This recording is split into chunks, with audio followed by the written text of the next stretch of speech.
Hey everyone, we're gonna make some fried potatoes and some seasoned chicken breast tonight on the Blackstone Grill.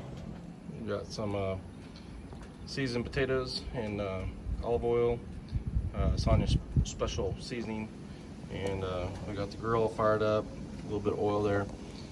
We're gonna get kicking. All right,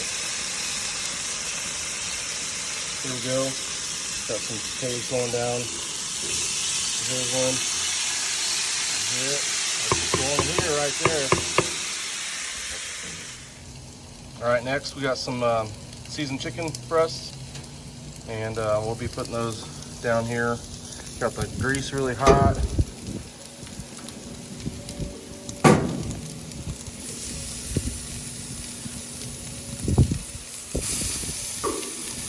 Smells really good.